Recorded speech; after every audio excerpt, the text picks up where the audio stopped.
नमस्कार, myself Malika Parveen, assistant professor, government law college Bikaner. आज हम एलएलबी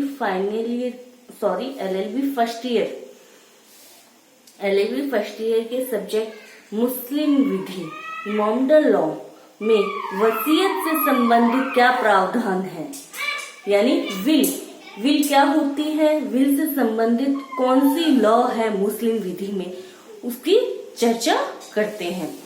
ठीक है, तो मुस्लिम विधि में विल या वसीयत संबंधी क्या विधि है, इसकी प्रकृति क्या है विल की, और उसके अर्थ या मायने क्या होते हैं। तो फर्स्ट पॉइंट मैंने डाला है प्रकृति और अर्थ, यानी विल का की नेचर क्या है, उसका मीनिंग क्या है। तो फतवा ए आलमगीरी, ये क्या है, एक बुक है, बुक का नाम दिया गया है फतवा ए आलमगीरी में कहा गया कि वसीयत क्या है, वसीयत यानी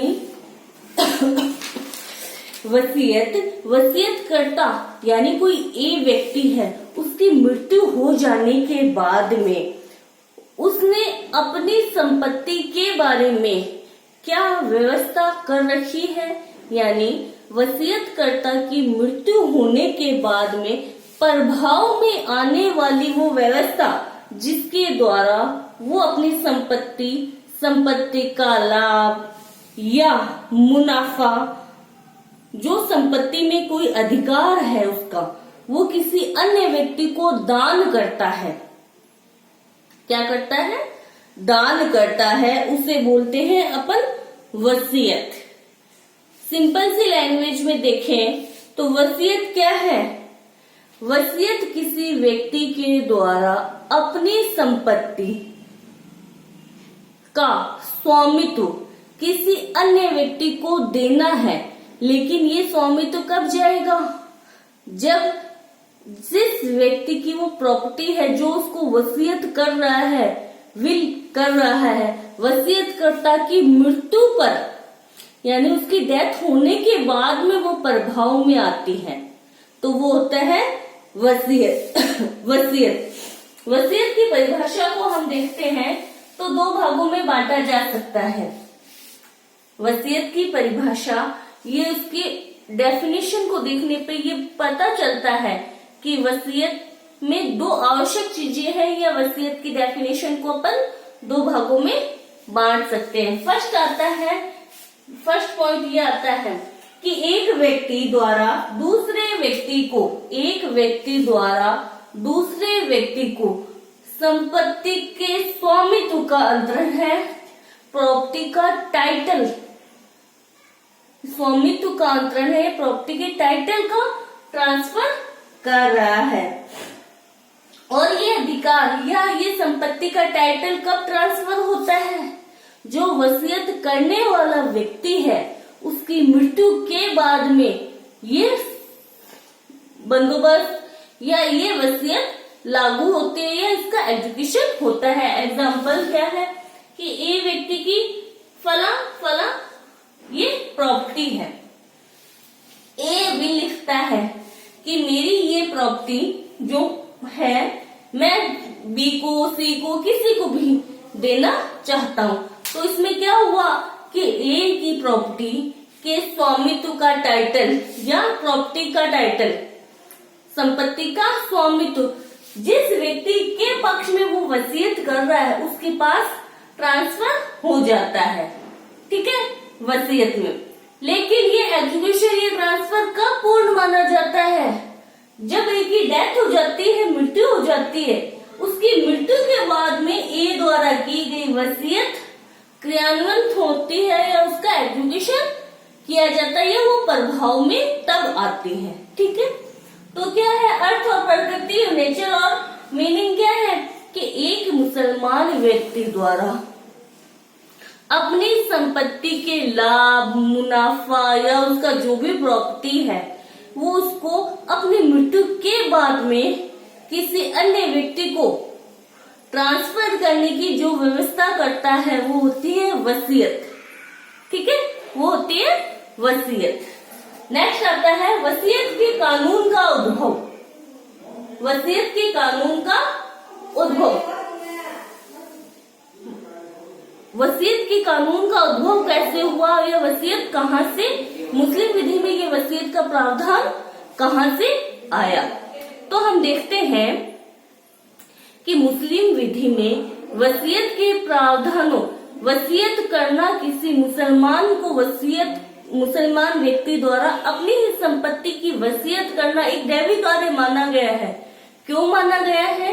क्योंकि इसका प्रावधान या कुरान शरीफ में ये बताया गया है कि प्रत्येक मुसलमान व्यक्ति को अपनी संपत्ति की व्यवस्था करनी चाहिए।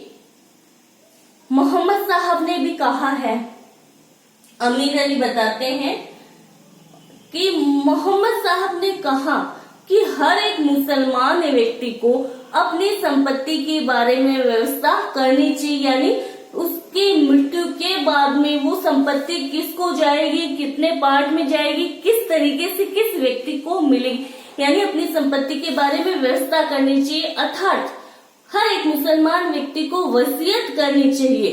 मोहम्मद साहब कहते हैं कि जब तक कोई व्यक्ति, मुसलमान व्यक्ति अपनी वसीयत, संपत्ति की वसीयत या विल ना कर दे, तब तक उसे 2 रात भी सोना नहीं चाहिए।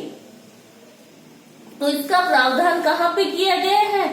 मुस्लिम विधि की या मुसलमानों की हॉली बुक कुरान में, कुरान शरीफ में इसका उल्लेख किया गया है। तो उद्भव कहाँ से हुआ वसीयत के कानून का? सबसे पहले देखते हैं तो कुरान शरीफ से इसका उद्भव हुआ है। ऐसे ही मोहम्मद साहब के पास में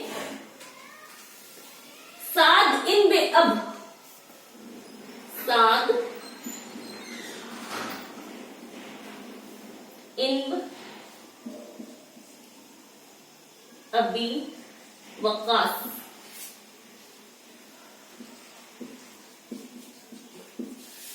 ये एक व्यक्ति का नाम है, सहाबी का नाम है, यानी एक व्यक्ति के नाम है, जो कि मोहम्मद साहब के पास आए और कहा कि मेरे पास प्रॉपर्टी है, मेरे पास कुछ संपत्ति है, मैं उसकी वसीयत करना चाहता हूँ।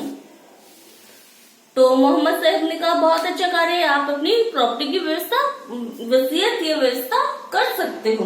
तो उन्होंने एक क्वेश्चन पूछा कि मैं क्या अपनी प्रॉपर्टी किसी थर्ड पर्सन यानी उत्तराधिकारियों के अलावा किसी अन्य व्यक्तियों को भी दे सकता हूँ क्या? तो मोहम्मद साहब ने कहा हाँ, आप अपनी प्रॉपर्टी अपने उत्तराधिकारियों के अलावा भी किसी अन्य व्यक्ति को दे सकते हो। तो फिर उन्होंने पूछा कि क्या मैं अपनी संपत्ति, सारी संपत्ति किसी अन्य के नाम वसीयत कर सकता हूँ, या आधी, या 2/3? कितनी प्रॉपर्टी क्या मैं पूरी दे दूं, या आधी उनको वसीयत कर दूं, या 2/3 संपत्ति, कुल संपत्ति का 2/3 भाग का अंतरण, ट्रांसफर किसी अन्य व्यक्ति के नाम वसीयत के द्वारा कर सकता हूँ क्या? तो मोहम्मद साहब ने कहा कि नहीं, आप अपनी कुल प्रॉपर्टी का सिर्फ और सिर्फ 1/3 हिस्सा, कुल प्रॉपर्टी का 1/3 हिस्सा ही वसीयत द्वारा अंतरण कर सकते हो, उत्तराधिकारियों के अलावा किसी भी को भी आप अंतरण करना चाहते हो। तो मोहम्मद साहब ने कहा कि वसीयत करने की सीमा यह है कि कोई भी मुसलमान व्यक्ति अपनी संपत्ति की, कुल संपत्ति का 1/3 से अधिक की वसीयत नहीं कर सकता है। क्यों व्यवस्था की गई है? क्योंकि इस उत्तराधिकारियों के भी हित सुरक्षित रखने आवश्यक है। अगर आप अपनी सारी की सारी प्रॉपर्टी किसी अन्य के नाम ट्रांसफर कर देते हो, वसीयत कर देते हो, और अब आपकी मृत्यु के बाद में वो सारी प्रॉपर्टी किसी अन्य व्यक्ति को मिल जाती है, तो आपके उत्तराधिकारी तो भीख मांगने जैसे हो जाएंगे, उनके पास कुछ भी नहीं बचेगा।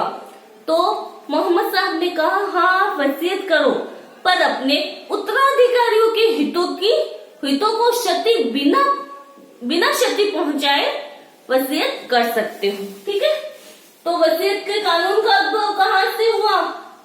कुरान शरीफ से वसीयत के कानून का उद्भव हुआ और मोहम्मद साहब की हदीस के द्वारा सुन्नतुल फैल के द्वारा, सुन्नतुल कौल के द्वारा, हदीस सुन्नतुल फैल, सुन्नतुल कौल, सुन्नतुल तकरीर के द्वारा वसीयत के कानून का उद्भव हुआ। ठीक है, नेक्स्ट आता है, क्या कोई औपचारिकता आवश्यक है क्या वसीयत करने में? नहीं। कोई भी मुसलमान व्यक्ति जो वयस्क है, जो मेजर है, जो स्वस्थ चित्त है, साउंड माइंड है, वो अपनी संपत्ति के बारे में वसीयत कर सकता है। कोई भी व्यक्ति जो मेजर है, साउंड माइंड है, वो अपनी संपत्ति की व्यवस्था कर सकता है। इसमें कोई औपचारिकता की आवश्यकता नहीं है। सिर्फ वसीयतकर्ता की घोषणा मात्र से भी वसीयत की जा सकती है। तो क्या वसीयत लिखित में या मौखिक कोई प्रारूप है क्या इसका? नहीं। वसीयत लिखित भी हो सकती है और मौखिक भी हो सकती है।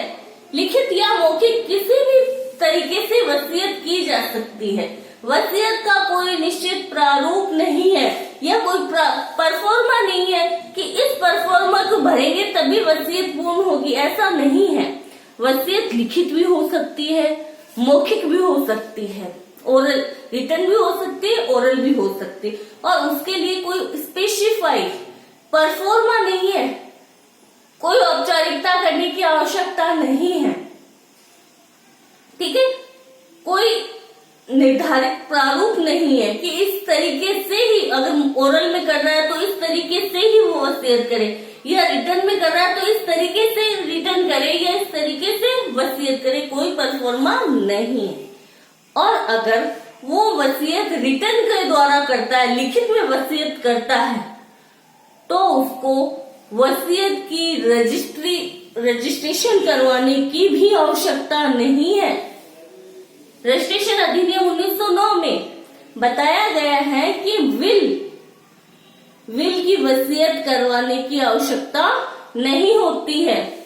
रजिस्ट्रेशन एक्ट के प्रावधान यहाँ पर लागू होते हैं कि अगर किसी मुसलमान व्यक्ति ने वसीयत लिखित में की है तो उसकी रजिस्ट्रेशन या उसको रजिस्टर्ड करवाने की आवश्यकता नहीं होती है। और अगर वसीयत ओरल मौखिक की गई है तो उसका कोई निश्चित प्रारूप परफॉर्मा तो नहीं है, लेकिन जिसके पक्ष में वसीयत की गई है ओरली, तो साबित करने का भार किस पर होगा? वसीयत ग्राही यानी जिसके पक्ष में वसीयत की है उस पर होगा कि आप साबित करें। सबूत का भार किस पे होगा? वसीयत ग्राही पे, कि आप साबित करें कि आपने आपके हक के लिए जो वसीयत की गई है बिना किसी दबाव, भय के, कपट के की गई है। क्योंकि वसीयत करता तो चला गया, वसीयत जो करने वाला था वो तो चला गया, वो सबूत का भार उसमें कैसे आएगा? उसके जाने के बाद में ही वसीयत क्या है, प्रभाव में आई है या उसका क्रियान्वयन हुआ है, तब सबूत का भार, अगर ओरल में की गई है वसीयत, तो सबूत का भार किस पे आएगा? वसीयत ग्राही पे आएगा। वो ये साबित करेगा कि उसके पक्ष में की गई वसीयत बिना किसी दबाव के स्वेच्छा से की गई थी। ठीक है, तो इसमें एक केस है अब्दुल मन्नार खां वर्सेस मुर्तजा खां। अब्दुल मन्नार खां वर्सेस मुर्तजा खां, ये केस है 1991 का। इसमें कहा गया कि प्रत्येक मुसलमान व्यक्ति जिसके पास में कुछ प्रॉपर्टी है, प्रत्येक मुसलमान व्यक्ति को अपनी संपत्ति के बारे में वसीयत करने का पूर्ण हक है। जब वो वयस्क हो, जब वो स्वस्थ हो, जब वो मेजर हो, साउंड माइंड हो, और वसीयत के लिए कोई औपचारिकता होनी आवश्यक नहीं है। वो रिटन में घोषणा कर दे या ओरली घोषणा कर दे तो उसके द्वारा भी वो वसीयत करवा सकता है, और वसीयत को रजिस्टर्ड कराने की भी आवश्यकता नहीं है। जो कोई औपचारिकता वसीयतकर्ता का स्पष्ट अभिव्यक्ति एक्सप्रेस या इम्प्लाइड एक्सप्रेशन ही क्या हो जाता है, वसीयत मानी जाती है। ठीक है, तो ये वसीयत से संबंधित इंट्रोडक्शन का पार्ट था। आगे हम देखते हैं कि वसीयत के आवश्यक तत्व क्या होंगे, वो नेक्स्ट वीडियो में देखेंगे। Thank you so much.